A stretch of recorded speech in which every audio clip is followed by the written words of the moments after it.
चलो देखना, रिवाइज करना इसको, है ना। नाम जो आपको जिले है, जिले याद कर लो बस, और पहले भी आपने इसको देख रखा है, जिले तो याद होने चाहिए कम से कम, ठीक है। देखना, मध्य प्रदेश में आपसे पूछे भारत में सबसे अधिक टाइगर रिजर्व कहाँ पर है, तो मध्य प्रदेश। कहाँ पर है? मध्य प्रदेश, यानी कि एमपी में। और कितने हैं मध्य प्रदेश में? तो टोटल 9 हो गए। टोटल कितने हो गए वर्तमान में? 9। पहले कितने थे? 7। 2 और कब जोड़े गए? 2024 में, 2 दिसंबर 2024 में 2 और नए जोड़े गए। नए वाला भी देख लेंगे अपन, पहले 7 देख लेना। कान्हा किसली कहाँ पर है? तो मंडला में। कान्हा किसली कहाँ पर है? मंडला। भारत का या फिर मध्य प्रदेश का? मध्य प्रदेश का पहला टाइगर रिजर्व कौन सा हो जाएगा? कान्हा। कौन सा हो जाएगा? कान्हा। पेंच प्रियदर्शनी राष्ट्रीय उद्यान, ये कहाँ पर है? छिंदवाड़ा में। पेंच कहाँ पर है? छिंदवाड़ा में। पेंच छिंदवाड़ा में। नेक्स्ट, बांधवगढ़ कहाँ पर है? उमरिया। बांधवगढ़, उमरिया, इनके स्थान एक बार देख लेना बस आप। पन्ना कहाँ पर है? पन्ना में। पन्ना कहाँ पर है? पन्ना में। 3-4 ही नाम है, कुछ ज़्यादा नहीं है। कान्हा कहाँ पर था? मंडला। पेंच कहाँ पर है? छिंदवाड़ा। बांधवगढ़, उमरिया। पन्ना, पन्ना में। पन्ना कहाँ है? पन्ना में। सतपुड़ा, नर्मदापुरम। सतपुड़ा, नर्मदापुरम। संजय गांधी, सिंधी। संजय गांधी, सिंधी। सिंधी या सिंगरौली दोनों की सीमा पर था वो राष्ट्रीय उद्यान, तो उसके हिसाब से, ठीक है। रातापानी टाइगर रिजर्व, ये कहाँ पर है? रायसेन। रातापानी, रायसेन। रातापानी, रायसेन। रा से रा, ठीक है। रा से रातापानी, रा से रायसेन हो जाएगा। तो कान्हा किस लिए कहाँ पर था? मंडला में। पेंच कहाँ पर है? बांधवगढ़।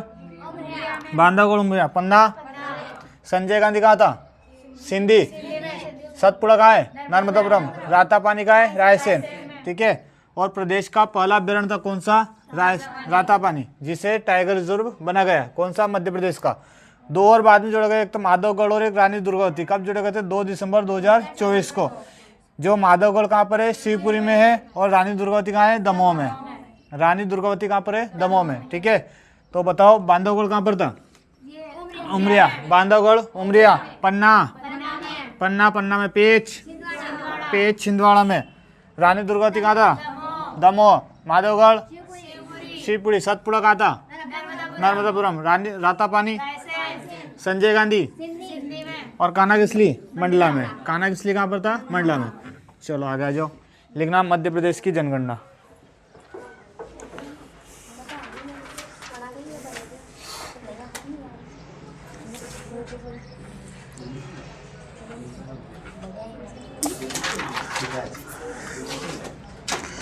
मध्य प्रदेश की जनगणना।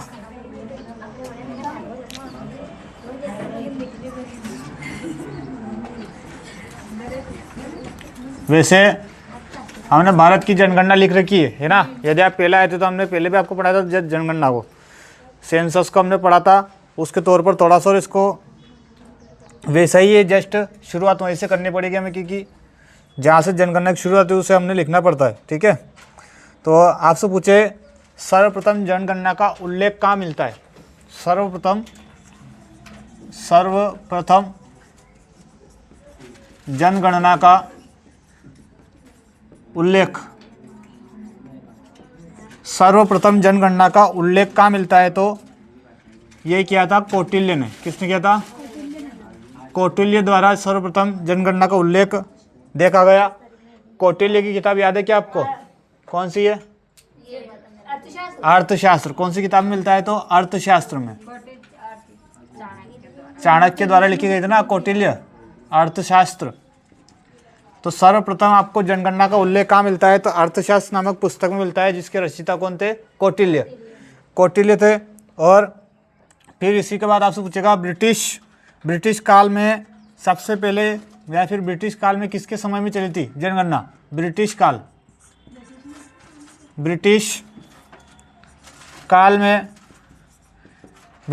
में कौन था वो? वो था आपका वायसराय मेयो, या फिर मेयो लिख दो। मेयो के काल में ब्रिटिश जनगणना शुरू की गई। मेयो के काल में ब्रिटिश जनगणना, कौन सी जनगणना? ब्रिटिश जनगणना, यह पहली बार की गई थी। पहली बार कब गई थी? 1872 में। कब की गई थी? 1872 में। इसे बोला गया अनियमित जनगणना।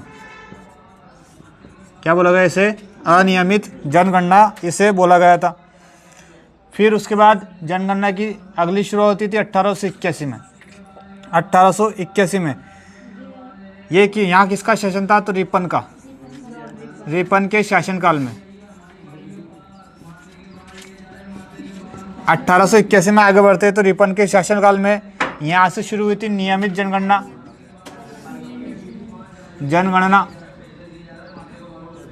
नियमित जनगणना, और इसे ही क्या माना गया? 1881 की जनगणना को वास्तविक जनगणना माना गया। कौन सी जनगणना को? 1881 की जनगणना को वास्तविक जनगणना माना गया। यहाँ से बताया गया, क्या बताया गया कि जनगणना हर 10 वर्ष में होगी। कितने वर्ष में? हर 10 वर्ष में जनगणना की जाएगी। तो इसीलिए इसे क्या बोला गया? नियमित जनगणना इसे बोला गया। यदि आपसे पूछे भारतीय जनगणना के जनक कौन है? भारतीय जनगणना के जनक, भारतीय जनगणना के जनक किसे माना जाता है? तो रिपन को। किसको? रिपन को, क्योंकि यहीं से इसने नियमित जनगणना शुरू की थी, इसलिए नियमित जनगणना शुरू की थी इसलिए। और आपसे पूछे 1881 के जनगणना आयुक्त कौन थे? 1881 के जनगणना आयुक्त कौन थे? तो W.C.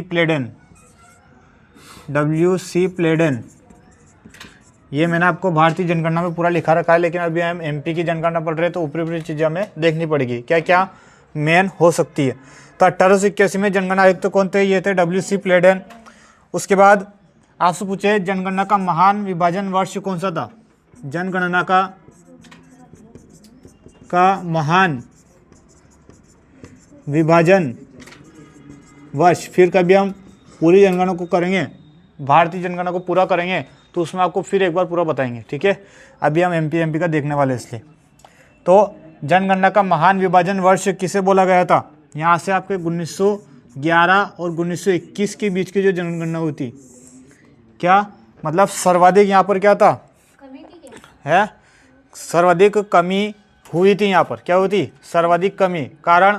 कारण था प्रथम विश्व युद्ध। क्या था? प्रथम विश्व युद्ध के कारण यहाँ पर जनगणना बहुत घट गई थी, इसलिए यहाँ पर क्या बोला गया? जनगणना का महान विभाजन वर्ष किसे कहा जाता है? 11 से 21 के बीच वाले को, 11 से 21 के बीच वाले को महान विभाजन वर्ष बोला जाता है। और इसी में महान विभाजन हो गया तो लघु विभाजन किसे बोला जाता है? कि लघु विभाजन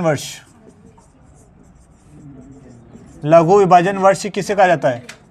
ये 1951 किसको बोला जाता है?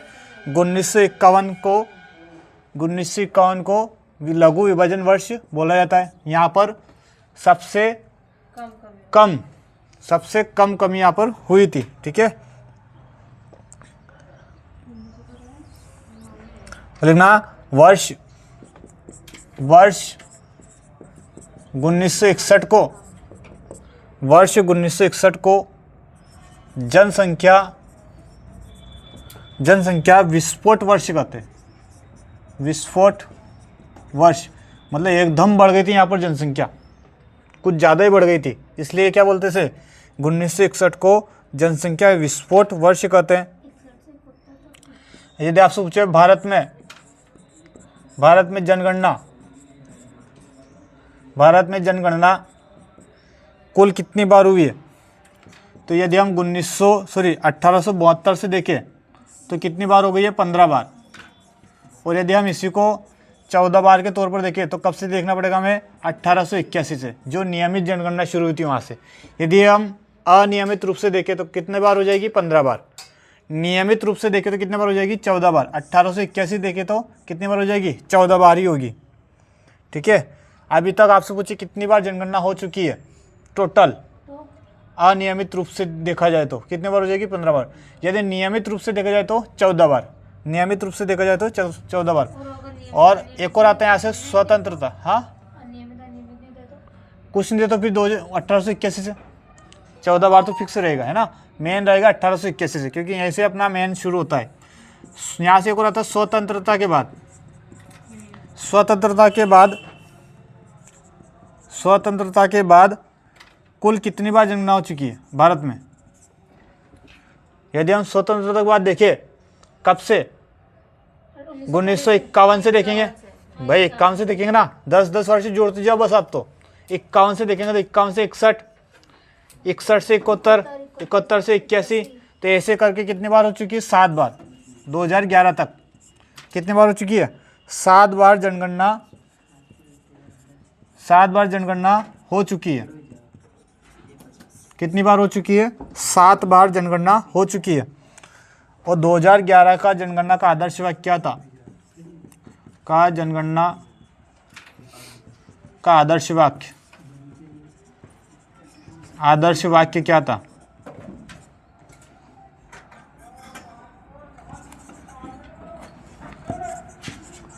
आदर्श वाक्य क्या था? तो ये आपको याद रहना चाहिए। हमारी जनगणना हमारा भविष्य। क्या था? हमारी जनगणना हमारा भविष्य। हमारी जनगणना हमारा भविष्य, यहाँ का ये आदर्श वाक्य था। और 2011 के शुभंकर किसे माना जाता है? 2011 का शुभंकर, जनगणना शुभंकर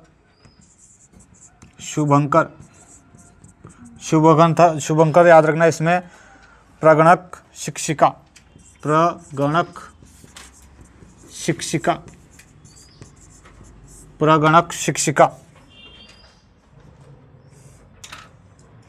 और मध्य प्रदेश गठन के बाद प्रथम जनगणना कब हुई थी? तो मध्य प्रदेश का गठन कब हुआ था? 1 नवंबर 1956। तो 56 के बाद कौन सी जनगणना आएगी? 61। तो मध्य प्रदेश में जनगणना का गठन, एमपी में जनगणना पहली बार कब हुई थी? 1961 में। 1961 की मानी जाती है। 1961 की मानी जाती है।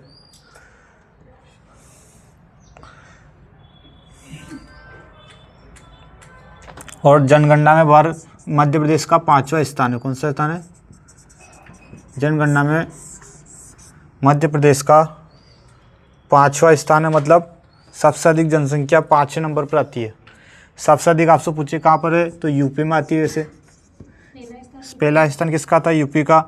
फिर आता है महाराष्ट्र का, फिर तीसरा आता है बिहार का, और फिर चौथा आता है इसमें पश्चिम बंगाल का, और 5वां किसका आता है? मध्य प्रदेश का। 5वां आता है मध्य प्रदेश का। और मध्य प्रदेश में जनसंख्या कितनी है? देश की कुल 6%। कितनी है? देश की 6% जनसंख्या यहाँ पर निवास करती है। 6% जनसंख्या, देश की 6% जनसंख्या यहाँ पर निवास करती है। फिलहाल ये चीज़ याद रखो आप, देश की 6% जनसंख्या यहाँ पर निवास करती है।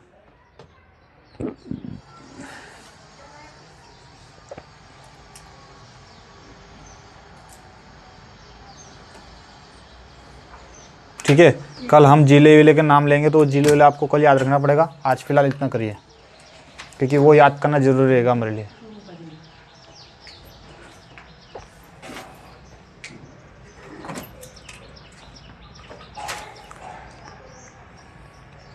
देखिए क्या क्या हो जाएगा। शुरुआत से सर्वप्रथम जनगणना उल्लेख कहाँ पर मिलता है? तो कौटिल्य के द्वारा। कौन सी किताब में मिलता है? अर्थशास्त्र मिलता है। ब्रिटिश काल में सबसे पहले कहाँ से? मेयो के काल में। कौन से काल में? मेयो के काल में शुरुआत हुई थी। और ब्रिटिश जनगणना की पहली बार भारत में शुरुआत कब से हुई गई? 1872 में। ये मेयो के काल में ही हुई थी सबसे पहले। 1881 में फिर वो अनियमित थी। ये कौन सी रहेगी अब? अनियमित।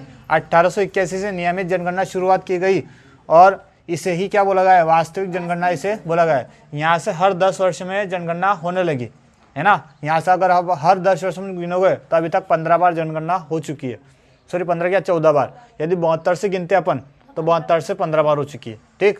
उसके बाद भारतीय जनगणना के जनक कौन है, तो रिपन। कौन है, रिपन। 1881 के जनगणना आयुक्त तो कौन थे, WC प्लेडेन। और जनगणना का महान विभाजन वर्ष किसे बोलते हैं, तो 1911-21 से। महान विभाजन मतलब यहाँ पर बहुत ज़्यादा डिस्टेंस हो गया जनगणना में। यहाँ के लोग बहुत सारे उस टाइम पे 1914 से लेकर 1918 तक विश्व युद्ध जो चला था उसमें बहुत से व्यक्तियों की मौत हो चुकी थी, तो उसे क्या बोला जाता है, महान विभाजन वर्ष बोला जाता है। और लघु विभाजन वर्ष किसे बोला जाता है, 1951 के। यहाँ पर क्या होती है, जनसंख्या सबसे अधिक बड़ी थी, सबसे ज़्यादा बड़ी थी, वहाँ पर सबसे अधिक घटी थी, ठीक है। और यहाँ पर 1961 में इतनी जनसंख्या हो गई कि इसे क्या बोला, जनसंख्या विस्फोट वर्ष बोला गया। क्या बोला गया इसे, जनसंख्या विस्फोट वर्ष इसे बोला गया। भारत में जनगणना कितनी बार, 15, 72 से गिनेंगे तो 15 और 81 से गिनेंगे तो 14 बार हो चुकी है। स्वतंत्रता के बाद कितनी बार हो चुकी है, 7 बार। स्वतंत्रता के बाद मतलब भारत जब स्वतंत्र हुआ तो उसके बाद भारत में कितनी बार जनगणना हो चुकी है, 7 बार। ये वेरी एमपी याद रखना। 2011 का जनगणना आदर्श वाक्य क्या था, हमारी जनगणना हमारा भविष। शुभंकर कौन था, प्रगणक शिक्षिका। प्रगणक शिक्षिका शुभंकर था। मध्य प्रदेश में जनगणना पहली बार कहाँ से शुरू, कब हुई थी, मतलब जब से भारत में मध्य प्रदेश आज़ाद हुआ, मतलब मध्य प्रदेश जब अलग हुआ राज्य, मध्य प्रदेश अलग से राज्य बनाया हुआ तो उसमें से 1956 में बना था। अब 51 की तो गिन नहीं सकते अपन, तो किसकी गिनेंगे, 61 की। तो 61 से मानी जाती है। 5वां स्थान आता है जनगणना में मध्य प्रदेश का। पहला किसका आता है, यूपी का। दूसरा आता महाराष्ट्र, तीसरा आता बिहार, चौथा आता पश्चिम बंगाल और 5वां आता है कौन सा, मध्य प्रदेश का। और मध्य प्रदेश पूरे देश की कितनी जनसंख्या आती है, 6%। पूरे देश की कितनी, 6%। ये आपको याद रखना। देखना एक बार और पीछे से चलते हैं। मध्य प्रदेश में जनगणना तो उल्लेख कहाँ पर मिलता है, कौटिल्य के द्वारा दिया गया है। कौन सी किताब में, अर्थशास्त्र में। ब्रिटिश काल में किसके काल में हुई थी, मेयो के काल में। पहली बार जनगणना कब की गई थी, 1872 में। कौन सी जनगणना थी, अनियमित। कौन सी जनगणना थी, तो अनियमित जनगणना थी। 1881 में किसके काल में, रिपन के काल में। 1881 में रिपन के काल में कौन सी जनगणना, नियमित जनगणना की शुरुआत की गई। इसे ही वास्तविक जनगणना बोला गया। और हर 10 वर्ष में इसे किया जाने लगा, जनगणना को आगे बढ़ाया जाने लगा। भारतीय जनगणना के जनक कौन थे, रिपन। भारतीय जनगणना के जनक रिपन। 1881 के जनगणना आयुक्त कौन थे, WC प्लेडेन। कौन थे, WC प्लेडेन। जनगणना का महान विभाजन वर्ष 11 से 21। क्या था, 11 से 21। क्या था भाई, सर्वप्रथम जनगणना का उल्लेख कौन सी, कौटिल्य के द्वारा। कौन सी किताब में, अर्थशास्त्र में। ब्रिटिश काल में किसके काल में, मेयो के काल में। किसके काल में, मेयो को। कब से शुरुआत की गई थी, 1872। इसे कौन सी जनगणना बोला गया, अनियमित। इसे कौन सी, अनियमित जनगणना बोला गया। उसके बाद किसके काल में आया था दूसरी बार, 1881 में, रिपन के काल में। किस काल में, रिपन के काल में। इसे क्या बोला गया, वास्तविक क्या, नियमित जनगणना। कौन सी, नियमित या वास्तविक जनगणना इसे बोला गया। हर 10 वर्ष में इसे किया जाने लगा, ठीक है। हर 10 वर्ष में यहाँ से इसका नहीं बोल सकते उद्घाटन हो गया, अब तो यहाँ से करेंगे हर 10 वर्ष में हमेशा, ठीक। भारतीय जनगणना के जनक कौन थे, तो रिपन। किसको बोला जाता है, रिपन को। और WC प्लेडेन कौन थे इसके, 1881 के जनगणना आयुक्त कौन थे, रिपन, WC प्लेडेन। उसके बाद जनगणना का महान विभाजन वर्ष 11 से 21। 11 से 21। लघु विभाजन किसे बोलते हैं, 51 को। और अधिक जनसंख्या बढ़ी थी उसी को बोलते हैं जनसंख्या विस्फोट वर्ष 1961 में। भारत में जनगणना 15 बार, कितनी बार हो चुकी है, 15 बार। यदि हम 1872 से गिने तो, और 81 से गिने तो 14 बार। अनियमित रूप से यहाँ से गिने तो 15 बार, और नियमित रूप से गिने तो 14 बार, ठीक। स्वतंत्र के बाद कितनी बार हो चुका है, 7 बार। भारत में कितनी बार, 7 बार, जब से भारत स्वतंत्र हुआ तब से। 2011 का जनगणना का आदर्श वाक्य क्या था भाई, आदर्श वाक्य था हमारी जनगणना हमारा भविष्य। हमारी जनगणना हमारा भविष्य। और शुभंकर कौन था, प्रगणक शिक्षिका। प्रगणक शिक्षिका। और मध्य प्रदेश में जनगणना पहली बार कब से, 1961 की मानी जाती है। कब से मानी जाती है, 1961 की मानी जाती है। जिसमें प्रथम स्थान कौन से राज्य का है, यूपी। दूसरा महाराष्ट्र, तीसरा बिहार, चौथा पश्चिम बंगाल, और 5वां कौन सा आता है, मध्य प्रदेश का। 5वां मध्य प्रदेश। पहला कौन सा था, पहला यूपी, दूसरा महाराष्ट्र, तीसरा बिहार, चौथा पश्चिम बंगाल, फिर पांचवा एमपी। और कुल जनसंख्या कितनी है? 6%। पूरे देश की कितनी परसेंट? 6%। ठीक है। क्या था भाई जनगणना का आदर्श वाक्य? क्या था 2011 की? हमारी जनगणना हमारा भविष्य। और शुभंकर प्रगणक शिक्षिका। भारत में जनगणना 15, नियमित रूप से बोले तो 14 बार, अनियमित रूप से बोले तो 15 बार। ठीक है, इनको याद रखना।